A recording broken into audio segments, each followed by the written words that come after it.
I'm Holly, 32 years old. 6 weeks ago, I woke up from a 9-hour spinal surgery, and the first thing I saw was 73 missed calls. My vision was still blurry from anesthesia when I played my father's voicemail. His voice was calm, almost cheerful. "We sold your condo to pay for your sister's wedding. You were unconscious, so we signed for you. $425,000. Gone." My sister's wedding was in 3 weeks. I could barely walk. My legs felt like they belonged to someone else. But lying in that recovery room, staring at the ceiling, I made one phone call. What happened at that wedding? No one could have expected it. Before I tell you everything, if this story grabs you, take a moment to like and subscribe, but only if you genuinely want to know how this ends. Where are you watching from right now? Drop your location and local time in the comments. Now let me take you back 7 weeks, to the day I got my surgery date. I'm Holly, 32 years old, and 3 weeks ago, at my little sister's wedding, I did something that 200 people will never forget. It started with a 9-hour spine surgery. I woke up to 73 missed calls and a voicemail from my father. They had sold my condo. $425,000. While I was unconscious on the operating table, my parents forged my signature to pay for Megan's extravagant wedding. I could barely walk, but I made one phone call. And what happened next? No one saw coming. Before I continue, if you find this story worth hearing, please take a moment to like and subscribe, but only if you truly want to know what happened. Where are you watching from, and what time is it there? Drop a comment and let me know. Now, let me take you back 6 weeks, to the day I got my surgery date. 7 weeks ago, I sat in my neurologist's office and heard the words I'd been waiting 3 years to hear. "We have a surgery date. Herniated discs, L4 and L5. The pain had been my constant companion since I was 29. Some days I couldn't get out of bed. Other days I forced myself to work through it because bills don't care about your spine. Finally, relief was coming. March 15th, 9-hour procedure. 6 weeks of recovery. I called my parents that evening.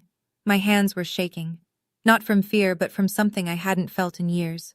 Hope. "Mom, I got the surgery date." "Oh, that's nice, honey." Her voice was distracted. I could hear Megan laughing in the background. "When is it?" "March 15th. I'll need someone to drive me home after." "March? Holly, that's right in the middle of wedding prep. You know Megan's getting married in April." I paused. "I know, but this surgery..." "You'll figure it out, sweetie. You always do." A muffled conversation then. "Megan needs me. We're picking out centerpieces. Talk later?" She hung up before I could respond. I sat there, phone in hand, staring at nothing. I wasn't surprised. That was the worst part. I wasn't even a little bit surprised. When I graduated college summa cum laude, my parents weren't there. Megan had an audition, a casting call for a local car dealership commercial. She didn't get the part. When I bought my condo at 27, my father's first words were, "Why didn't you help your sister instead? She needs money more than you need another investment." 32 years. I had learned not to expect anything from them. But I hadn't learned to stop hoping. Not completely. That was my mistake.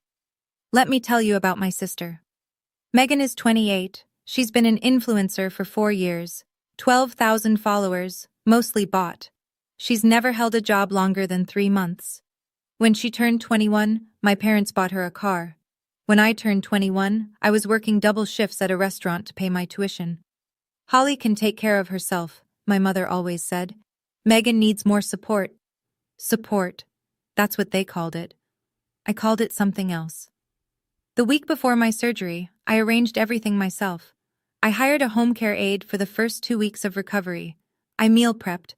I set up a bed in my living room so I wouldn't have to climb stairs. Not once did my parents offer to help, but they called 3 times asking if I could contribute to the wedding fund. "It's going to be beautiful, Holly," my mother gushed during the last call. "The venue alone is $80,000, and Megan found the most gorgeous dress, $22,000, but she deserves it." "That's a lot of money, Mom." "Daniel's family is very wealthy. We can't look poor." Daniel, Megan's fiancé. I'd met him twice. He seemed nice enough, quiet, a bit naive. His parents owned a chain of regional banks. I already gave you $20,000 for the engagement party, I reminded her. That was months ago, Holly. This is different. I have surgery in 5 days. I can't. Fine. Her voice turned cold. We'll figure it out without you, like always. She hung up. Like always. I stared at my phone, then at the condo around me. 8 years of savings. 8 years of overtime and freelance gigs and skipped vacations. This place was proof that I existed without their permission. I had no idea how much that proof was about to cost me. People ask me why I cared so much about that condo. $425,000. In San Diego, that barely gets you 800 square feet. A small kitchen, 1 bedroom, a balcony the size of a yoga mat. But that condo was never about square footage. When I was 12, my father told me I wasn't the pretty one in the family. That's okay, he said, like he was being kind. You're the smart one. You'll have to work harder, but you'll be fine. Work harder. That became my religion. I worked harder in school. Scholarships covered most of college. What they didn't cover, I paid myself. I worked harder at my job, climbing from junior developer to senior engineer in 6 years. I worked harder than anyone I knew. And when I was 27, I walked into a bank and signed papers that made me a homeowner. No one helped me. No one co-signed. No one handed me a check. For the first time in my life, I had something that was entirely mine. That condo was 8 years of my life, compressed into walls and windows and a tiny balcony where I drank coffee every morning. It wasn't just an investment. It was evidence. Evidence that I had value, even if my family refused to see it. And there was something else they didn't know. 5 years ago, my parents almost lost their house. $180,000 in debt, foreclosure notices, desperate phone calls at midnight. I gave them $30,000. Every penny I had saved for a down payment on a bigger place. We'll pay you back, my father promised. They never did. They never even mentioned it again. So when I went into that surgery, I had no idea my parents had finally found a way to take what little I had left. March 15th, surgery day. I remember the fluorescent lights of the pre-op room, the nurse checking my IV, the anesthesiologist explaining what would happen. Count backward from 10, she said. I got to 7. 9 hours later, I opened my eyes in the recovery room. Everything hurt, my back, my throat from the intubation tube. Even my eyelids felt heavy. A nurse smiled at me. Surgery went well. How do you feel? Like I got hit by a truck, I whispered. She laughed softly and handed me my phone. Your family's been calling, a lot. I squinted at the screen. 73 missed calls, 47 text messages.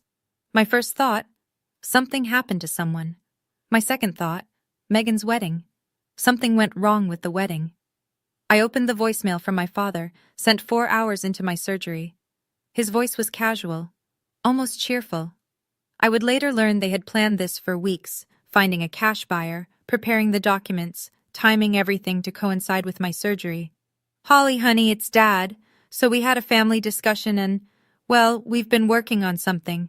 We sold your condo, found a cash buyer a few weeks ago, very motivated, willing to close fast. We signed the final papers on your behalf today since you were unavailable. The money's going toward Megan's wedding. She deserves a beautiful day, and you weren't using that place much anyway, being single and all. You'll understand. Call us when you wake up. Love you. I played it again and again. $425,000. Gone. The nurse noticed my face. Ma'am, are you okay? Do you need pain medication? I didn't cry. I didn't scream. I just stared at the ceiling and breathed.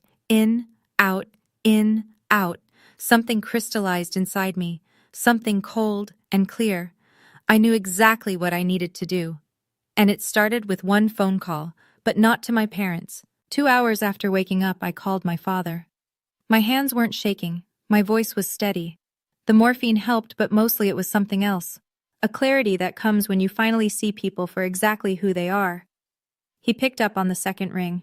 Holly, you're awake. How was the surgery? You sold my condo. A pause. Ah, you got my message. While I was unconscious. Well, yes, we needed to move quickly. The buyer? You forged my signature. Another pause. Longer this time. Forged is a strong word, sweetheart. We just facilitated the transaction. You would have agreed anyway. Would I? Of course. Family helps family. What Megan needed, I said slowly, was $425,000 that didn't belong to her. It's not like that. His voice shifted, defensive, familiar. You have a good job. You'll make it back. Megan and Daniel are starting a life together. This wedding will set them up socially. It's an investment in the family. Dad, what you did is a felony. Silence. Forgery. Fraud. Theft. I let each word land. Those are crimes. You're talking to your father like I'm a criminal? His voice rose. After everything we've done for you? All those years of feeding you, housing you? You stopped housing me when I was 18. I've paid my own way since then. This is how you repay us? Repay you for what? For selling my home while I was on an operating table? He sputtered. I heard my mother's voice in the background, sharp and panicked. Holly, you're upset. We'll talk when you're calmer. He started to hang up. Dad, I said quietly, you're going to regret this. The line went dead. He had no idea how right I was. 20 minutes later, my mother called. Holly Marie Sullivan. Her voice was ice. What did you say to your father? The truth. The truth? She laughed, a sharp, bitter sound. The truth is that we sacrificed everything for this family. And you're lying in a hospital bed threatening us? Mom, you stole my home. We borrowed it. There's a difference. You forged my signature. You sold my property. There's no borrowing involved. Stop being dramatic.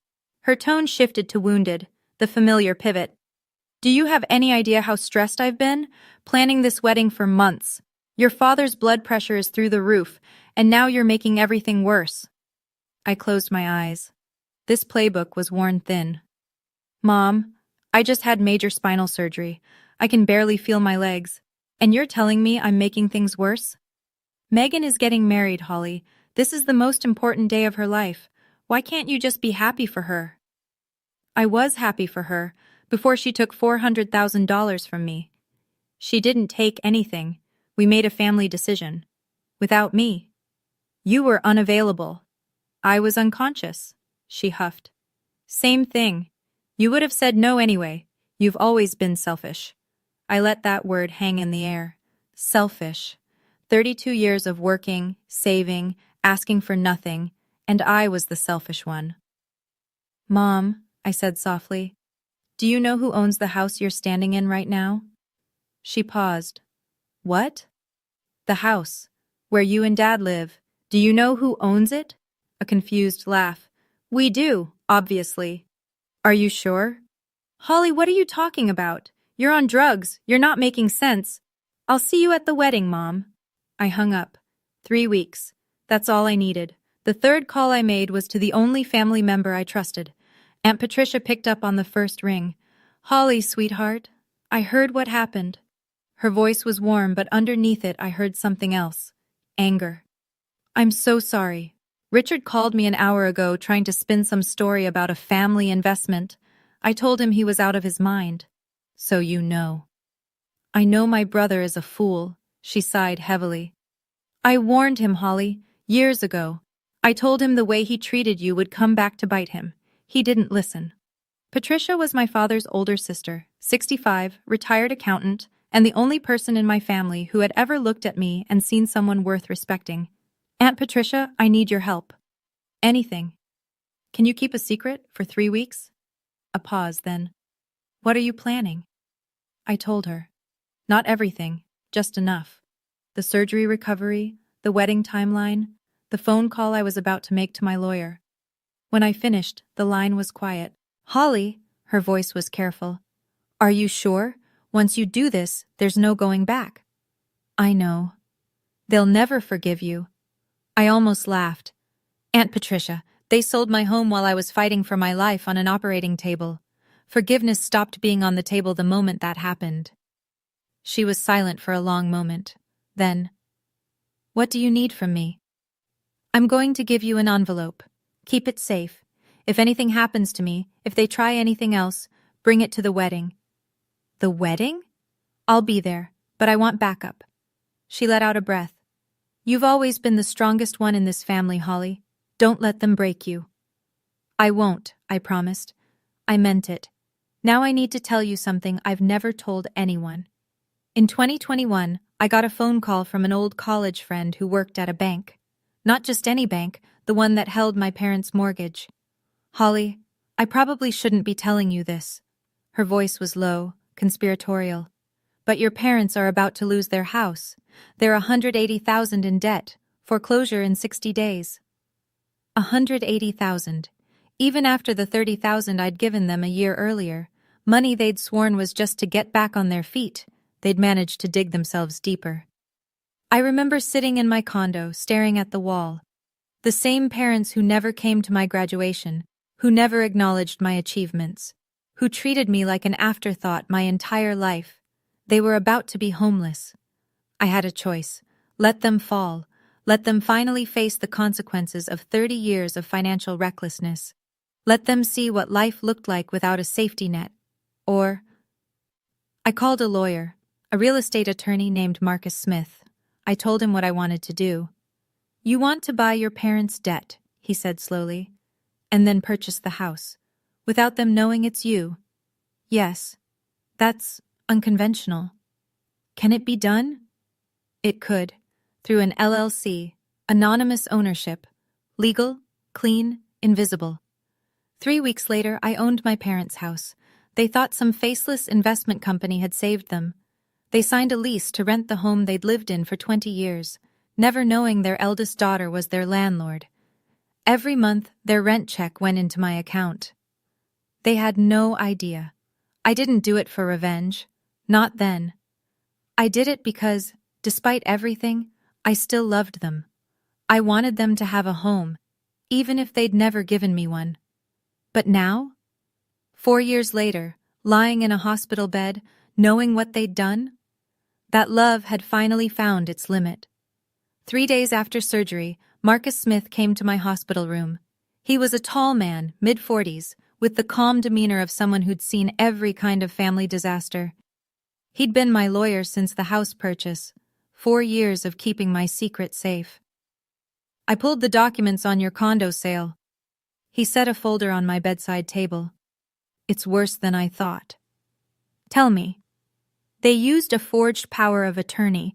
The signature doesn't even come close to matching yours. He showed me the paper. My signature looked like a child's imitation. The notary stamp is from a guy in Nevada who's been flagged before for rubber stamping documents without verification. Your father probably found him online. It's a federal offense, but these people exist. Can we reverse the sale? Marcus shook his head. The buyer is a third party, innocent purchaser. They had no idea the documents were fraudulent. Unwinding that sale would take years and wouldn't guarantee you get the property back. I absorbed that. $425,000. Gone. But, Marcus continued, you have options. You could file criminal charges, forgery, fraud, identity theft. Your parents could face serious prison time. What else? He paused, pulled out another document. The house. My parents' house. Your house. He met my eyes. You still own it. Free and clear. And their lease. He checked his notes. Expires on April 19th, 1 week after the wedding. I did the math. April 19th, 1 week after Megan's wedding on April 12th. So the lease expires 1 week after the wedding? Marcus nodded slowly. If you wanted to serve them with a notice to vacate, you could do it. Well, any time. They'd have 30 days from the date of notice. I stared at the ceiling. 30 days. There's something almost poetic about that timing, Marcus said carefully. For the first time since waking up from surgery, I smiled. Draft the notice, I said. I'll tell you when to serve it. 1 week before the wedding, Megan called. I was home by then, moving slowly with a cane, but moving. The pain was manageable. My head was clear. Holly. Her voice was sugar-coated poison. I heard you've been upsetting Mom and Dad. Have I? They said you threatened them, over some money thing. Some money thing? I laughed softly. Megan, they sold my condo, the home I bought with 8 years of savings. Right, she drew the word out. But that was a family decision. You're single, you don't need a place that big. It was 800 square feet. Still, it's not like you have a husband or kids. I let the silence stretch. Megan, did you know where the money came from? Another pause. Then too quickly. I don't get involved in the financial stuff. That's between mom and dad but you knew. I didn't. You suggested it, didn't you? The realization hit me like ice water. You told them I had the condo. You told them I was going into surgery. You knew I'd be unconscious. That's not... I just mentioned... She was stumbling now. I just said you had assets and weren't using them. It was just a suggestion. They made the decision. You pointed them at me like a weapon. You're being dramatic. Her voice hardened. You've always been jealous of me, Holly. You're 32 and alone. No one wants you. And now you're trying to ruin my wedding because you can't stand seeing me happy. I closed my eyes, breathed. I'll see you at the wedding, Megan. You better not cause a scene. I wouldn't dream of it. I hung up. She'd painted the target on my back. Now she'd get to watch the arrow fly. The next day, Megan went public. Her Instagram story appeared at 7:43 p.m. A carefully staged photo, mascara-streaked cheeks, quivering lip, sitting in what looked like a bridal boutique. The caption? When someone in your own family is so jealous of your happiness that they try to destroy your wedding, my sister is threatening to ruin the most important day of my life. Just because she's alone and bitter doesn't mean she gets to steal my joy. Within an hour, the comments exploded. So sorry, Queen. Don't let the haters win. Jealousy is ugly. Families should support each other. Your sister sounds toxic. Cut her off. My phone started ringing. Aunts, uncles, cousins, my mother's friends. Holly, how could you? Megan is devastated. Why are you doing this to your family? Not one person asked for my side. Not one person questioned the narrative. I didn't respond to any of it. Instead, I screenshotted everything. The post, the comments, the private messages from relatives calling me selfish, jealous, pathetic. Every single word. My cousin David called, trying to play mediator. Holly, can't you just apologize for the family's sake? Apologize for what? For whatever you did to upset Megan. David, they sold my home while I was in surgery. They forged my signature. Silence. Well, he said finally, I'm sure there's two sides to every story. I hung up. Two sides. Everyone wanted two sides, but no one wanted to hear mine. That was fine. In 2 weeks, they'd hear it whether they wanted to or not. I saved every screenshot to a folder on my laptop, every attack, every assumption, every cruel word. These will be useful later, I said to no one. The wedding was in 14 days. The countdown had begun. Now I want to pause here for a moment. If you were in my position, surgery recovery, $425,000 stolen, your entire family turning against you, what would you do? A. Sue immediately. B. Wait until the wedding. C. Forgive and move on. Drop your answer in the comments. I'm genuinely curious what you'd choose. And if you're still with me, hit that like button. Trust me, you'll want to see what happens next. Let's continue. 2 days before the wedding, there was a rehearsal dinner. I didn't want to go. Every step still hurt. My back screamed with every movement. But I needed to see the battlefield before the battle. The restaurant was upscale Italian, private room, 25 people, white tablecloths, candles everywhere. Megan had posted the bill on her wedding planning story, $12,000 for one dinner. I arrived late, walking slowly with my cane. The room went quiet when I appeared in the doorway. My mother's eyes widened, my father's jaw tightened. Megan grabbed Daniel's arm and whispered something. Holly! My mother recovered first, her smile sharp as glass. We didn't think you'd make it, with your condition. I wouldn't miss it. I made my way to an empty seat at the far end of the table. Every step deliberate, every face watching. My father stood to make a toast. Tonight, we celebrate family. He raised his glass, avoiding my eyes. We celebrate sacrifice. Everything we've done for our children. Megan beamed. This wedding represents our family's love and commitment. Many people contributed to make it possible. His gaze flickered to me for just a second. Family takes care of family. I raised my glass with everyone else, said nothing. But Daniel, the groom, was looking at me strangely, curiously, like he was trying to solve a puzzle. Megan leaned over and kissed his cheek, pulling his attention back. At the end of the night, as people gathered their coats, Megan approached me. "I'm surprised you came." Her smile didn't reach her eyes. "I have a gift for you," I said, "for the wedding." "A gift?" Suspicion flickered across her face. "Something special. You'll see on Saturday."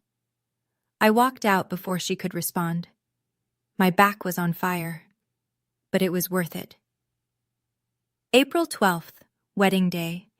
The venue was a 5-star hotel with a garden courtyard, the kind of place where money whispers from every flower arrangement. White roses cascaded from iron archways, crystal chandeliers hung from temporary pavilions. A string quartet played Pachelbel. 200 guests. Megan had insisted on 200. "Anything less looks cheap," she'd told our mother. 200 people to witness the perfect wedding paid for with stolen money.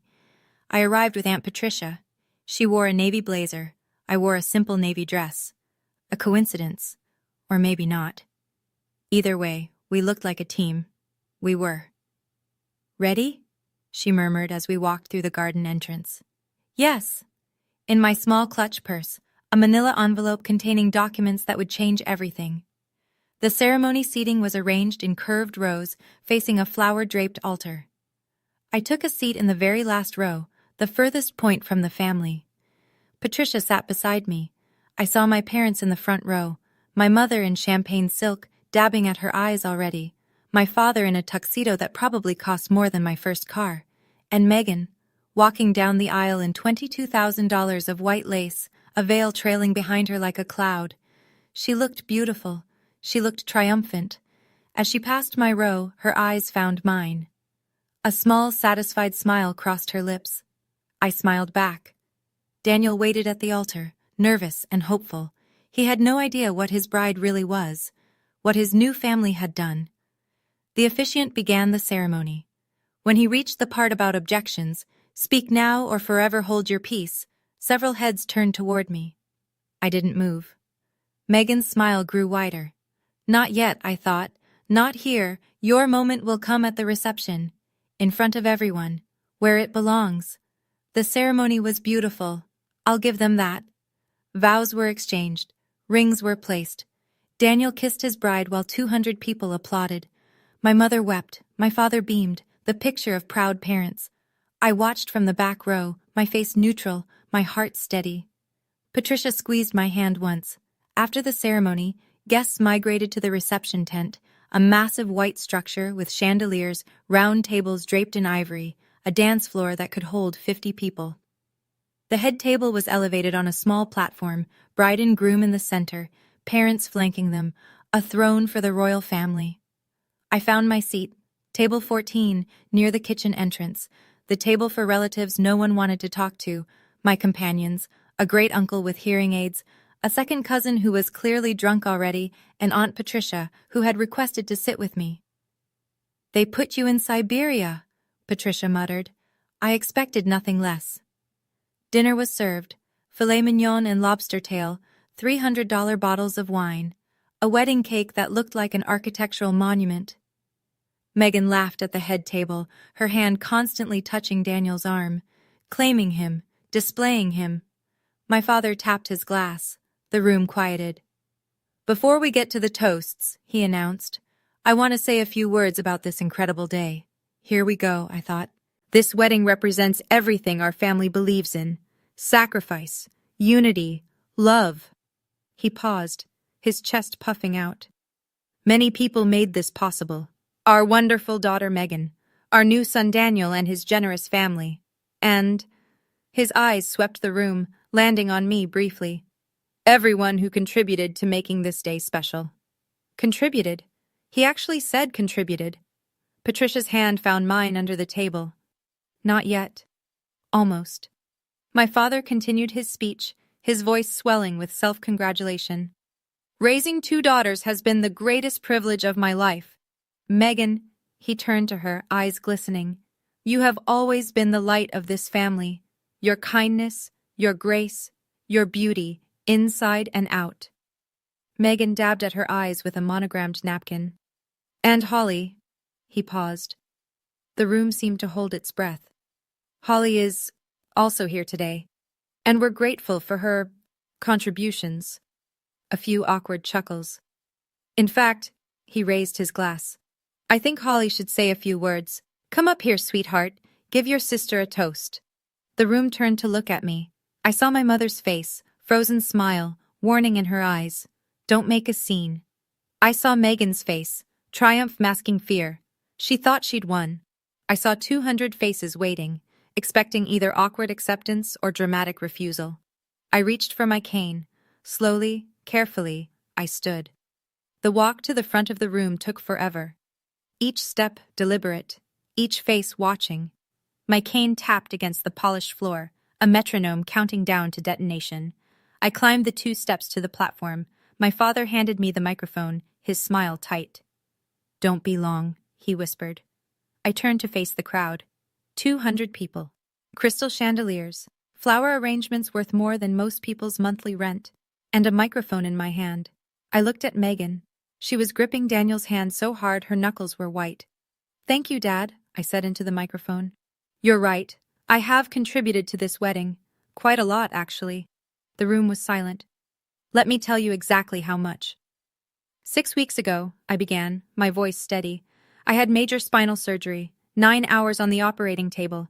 A few sympathetic murmurs from the crowd. While I was unconscious, while doctors were literally cutting into my spine, my parents made a decision. They sold my condo. The murmuring stopped. $425,000. My home. 8 years of savings. They forged my signature on a power of attorney and sold it without my knowledge or consent. My father stepped forward. Holly, this isn't— Don't! I didn't raise my voice, but he stopped. You had your speech. This is mine. I pulled the envelope from my purse. I have the documents, the forged signature that doesn't match mine, the fraudulent power of attorney, all of it. Gasps rippled through the crowd. Guests looked at each other, confused, horrified. But that's not why I'm here. I met Megan's eyes. I'm not here to ruin your wedding. I'm here to give you a gift. I pulled out a second document. This is the deed to 247 Maple Drive, my parents' house, the house they've lived in for 20 years. My mother stood up. What does that have to do with— In 2021, when you were about to lose that house to foreclosure, someone bought it. An anonymous investor, you thought. You've been paying rent to them ever since. I let the silence stretch. That investor was me. My mother's face went white. My father grabbed the edge of the table. I own your house, I said quietly. I've owned it for 4 years. And your lease? It expires in exactly 30 days from today, if I choose to send the notice. The room erupted. Voices, gasps, chairs scraping. And Megan, finally, looked afraid. The next 60 seconds were chaos. My father lunged toward me. You're lying! That's impossible! It's public record, Dad. You can check it yourself. My mother was hyperventilating. How could you? Why would you? I saved your house because I loved you. I let those words land. Even though you never loved me back. From the back of the tent, a figure approached. Marcus Smith, in a crisp gray suit, carrying a leather briefcase. Who is that? My father demanded. My attorney. I stepped aside to let Marcus join me on the platform. He's here to verify everything I've said. Marcus addressed the crowd with professional calm. I'm Marcus Smith, real estate attorney. I can confirm that Holly Sullivan is the legal owner of the property at 247 Maple Drive. I can also confirm that the power of attorney used to sell her condominium was fraudulent. My client has grounds for criminal prosecution. The room was dead silent. Then Daniel stood up. Wait. His voice was shaking. The money for this wedding. The $300,000 your parents contributed. He looked at my mother. That was from Holly's condo? My mother couldn't meet his eyes. You paid for our wedding with stolen money? Daniel's voice rose. You told me it was savings, a family trust. Megan grabbed his arm. Daniel, baby, it's complicated. Complicated? He pulled away from her. Did you know? She opened her mouth, closed it. Her silence was answer enough. Daniel's parents rose from their seats. His mother's face was stone. We need to speak with you, she said to Megan. Right now. The string quartet had stopped playing. Servers stood frozen with champagne bottles. 200 guests watched the most expensive wedding they'd ever attended collapse in real time. And I hadn't raised my voice once. Daniel walked off the platform. Megan stumbled after him in her $22,000 dress, nearly tripping on the hem. Daniel, please, let me explain. He spun around. Explain what? That your family stole from your own sister to pay for this? He gestured at the tent, the flowers, the champagne towers. That you knew and said nothing? I didn't. I thought... You thought what? That it was fine because Holly was unconscious? Megan started to cry. Real tears this time, mascara streaking down her cheeks. I watched from the platform. I didn't feel triumph.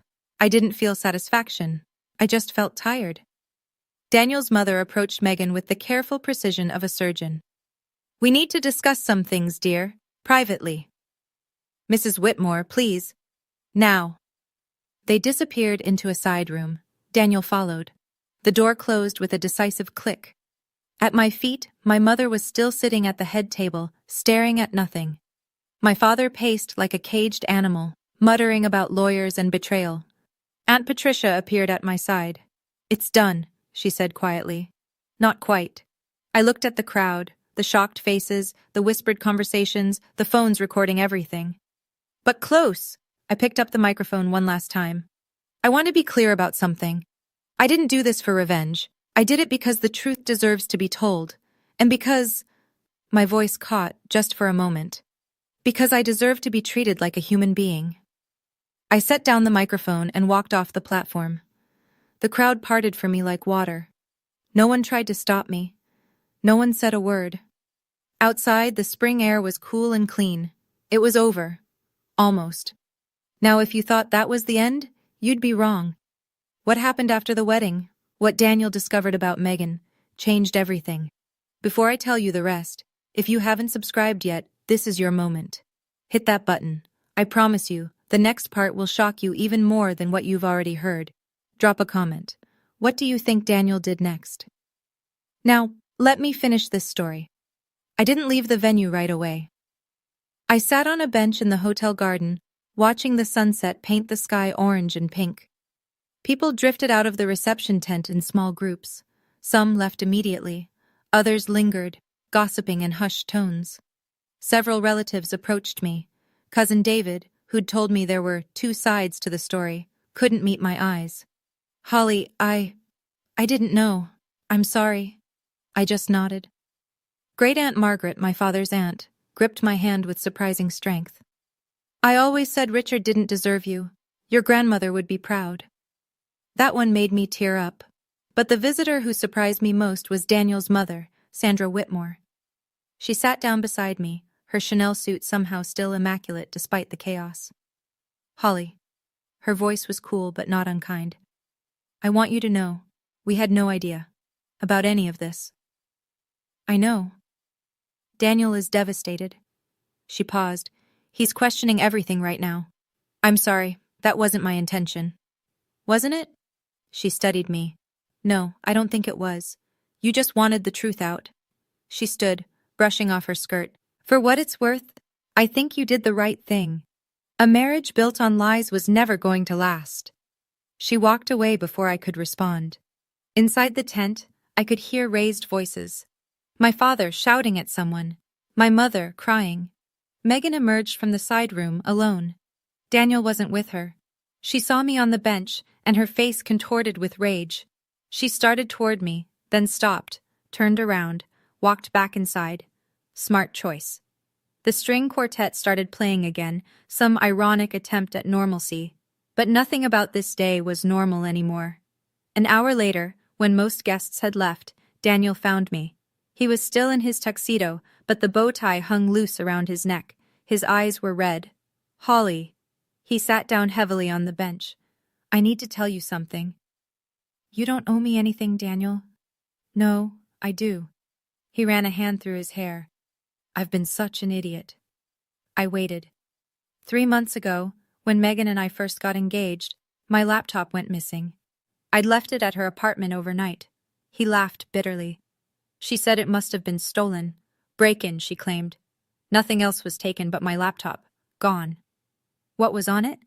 Financial records, my family's holdings, trust fund details. He met my eyes. At the time, I thought it was just bad luck. Now, the pieces clicked into place. She was researching your family before you even proposed. I think she targeted me. His voice cracked. I think she found out about my family's money and engineered the whole relationship. The chance meeting at that charity event. The way she knew exactly what to say, what I liked, what I wanted to hear. I didn't know what to say. What do you say to someone whose entire relationship just revealed itself as a con? I'm sorry, I finally managed. Don't be. You saved me. He stood up. I've already talked to my parents' lawyer. We're filing for annulment on grounds of fraud. The marriage isn't even 12 hours old. And Megan? My family is demanding she return what they contributed to the wedding, $150,000. He paused. I don't think she has it. He walked away into the darkness. Megan had finally met a Mark who could fight back. The fallout was swift. By Monday, the story had spread through our extended family like wildfire. A guest had recorded my speech on their phone and shared it in a family group chat. From there, someone leaked it publicly. I never found out who. Within days, it had thousands of views, forwarded and re-forwarded with shocked emojis. My father's boss called him in for a meeting. Richard Sullivan was a middle manager at an insurance company. Respectable, boring, forgettable. Except now he was the man who'd committed fraud against his own daughter. We're placing you on administrative leave pending an ethics review, they told him. His 32 years at the company didn't matter. Reputation did. My mother lost her book club, the tennis group, the charity committee she'd chaired for 15 years. The phone calls stopped. The invitations dried up. And Megan? Her real Instagram followers, the few thousand actual humans among her 12,000, started disappearing. The bots she'd bought stayed, of course. They don't have consciences. Someone had found the wedding video and posted it publicly. Comments poured in. Imagine stealing from your own sister during her surgery. This is the most disgusting thing I've ever seen. Girl got exactly what she deserved. The annulment went through in record time. Daniel's family had excellent lawyers. Megan was left with nothing. No husband, no money, no reputation. 1 week after the wedding, she got her first job in 6 years. Retail associate at a department store. Minimum wage, commission-based. I heard she cried when she told our mother. As for me, I felt nothing. No satisfaction, no vindication. Just emptiness. I didn't want this. I never wanted any of this. All I'd ever wanted was to be seen, to be valued, to be treated like I mattered. But some families are incapable of that. Some families only understand power. And now, finally, they understood who had it. 30 days after the wedding, my phone rang. My father's name on the screen. I almost didn't answer. Holly. His voice was different, older, smaller. We need to talk about the house. What about it? The notice says we have to leave. A long pause. We don't have anywhere to go. I'd sent the eviction notice the day after the wedding. Legal, proper. A 30-day window, just as Marcus had advised. That's not my problem, Dad. It is your problem. A flash of the old anger.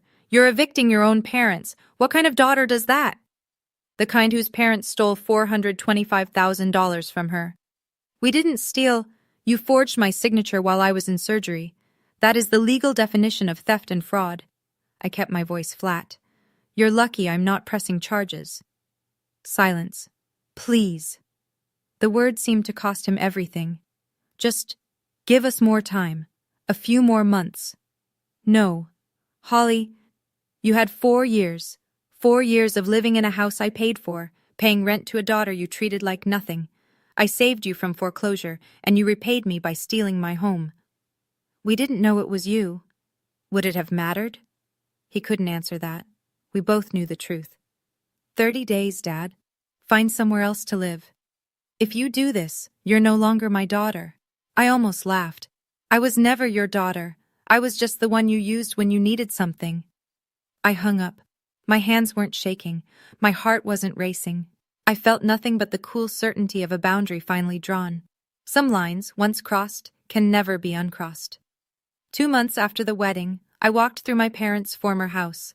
They'd moved out 3 days prior, a small apartment in a suburb 30 miles away. They'd taken everything they could fit. The house echoed with emptiness. I stood in the living room where I'd spent my childhood, the spot where the Christmas tree always went, the window seat where I'd read hundreds of books, the staircase I'd climbed thousands of times.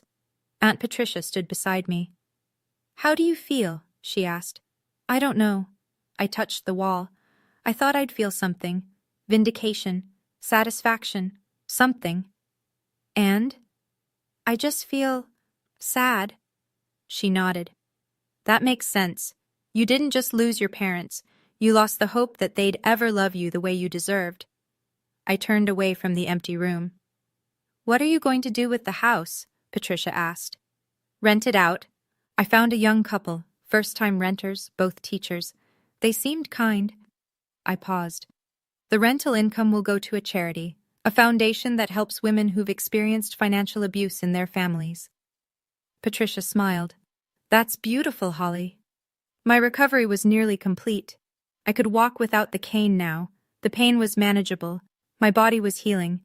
My heart was taking longer. Megan had texted me once, 2 weeks after the wedding. "I hope you're happy. You destroyed everything." I didn't respond. Daniel had sent a short email. "Thank you for the truth. I know it cost you. I won't forget it." I'd saved that one. I locked the front door of my parents' house, my house, and walked to my car. The spring sun was warm. Birds sang in the maple tree. Life, somehow, continued. 3 months after the wedding, I saw my mother. I was walking in the park near my new apartment, a smaller place, temporary while I figured out my next move. The condo money was gone, but I still had my job, my savings, my self-respect.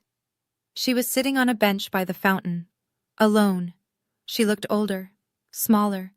Her hair had more gray than I remembered. Her clothes were less polished, a simple cardigan instead of the tailored blazers she'd always worn. Our eyes met. For a long moment, neither of us moved. Then I walked over. I don't know why. Maybe closure. Maybe curiosity. Maybe some small, stubborn part of me still hoped. I sat down, leaving space between us. She stared straight ahead. "I didn't expect to see you here." "I live nearby now." Silence. The fountain burbled. Children laughed somewhere in the distance. Are you okay?" She finally turned to look at me. Her eyes were red-rimmed, tired.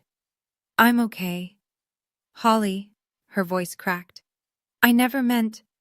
I didn't want." I waited. Part of me desperately wanted an apology, a real one, something that acknowledged the decades of neglect, the theft, the betrayal. But she just shook her head and looked away. "You should go home, Mom. It's getting cold." She nodded slowly, rose from the bench, paused. "I wish," she started. "I know." She walked away without finishing the sentence. I watched her until she disappeared around the bend in the path. I sat there for a long time, feeling the cool air on my face. I didn't hate her. I didn't love her either. I was just done. Some relationships can't be repaired. Some damage is too deep. And that's okay too. So that's my story. If you're waiting for a happy ending where we all reconcile and become a loving family, I'm sorry. That's not how life works. My parents live in their small apartment. We don't speak. I hear updates from Aunt Patricia sometimes, but I've stopped asking. Megan is still working retail. She's been in therapy, Patricia tells me. Whether that helps, I don't know. I hope it does. Not for her sake, for the sake of whoever she becomes next. Daniel remarried 2 years later. A teacher from Connecticut. They have a baby now. He sent me a birth announcement. I thought that was kind. And me? I'm 34 now. I bought a new place last year. Smaller than the condo, but mine. Every brick, every floorboard, every window belongs to me because I earned it. Again. I still have the cane somewhere in my closet. A reminder of how far I've come. Here's what I learned. Setting boundaries isn't revenge, it's self-respect. Family doesn't give anyone the right to hurt you. Blood doesn't erase betrayal. And sometimes the most loving thing you can do for yourself is walk away. If you're watching this and you see yourself in my story, if your family treats you like an afterthought, like an ATM, like someone who exists only to serve their needs, I want you to know, you deserve better. You are allowed to say no, and you don't have to light yourself on fire to keep others warm. Thank you for listening. If this story resonated with you, share your thoughts in the comments. I read every single one. And if you've ever had to set a boundary with family, tell me about it.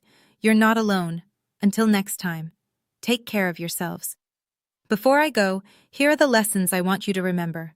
First, no one has the right to take what you've worked for, not even family.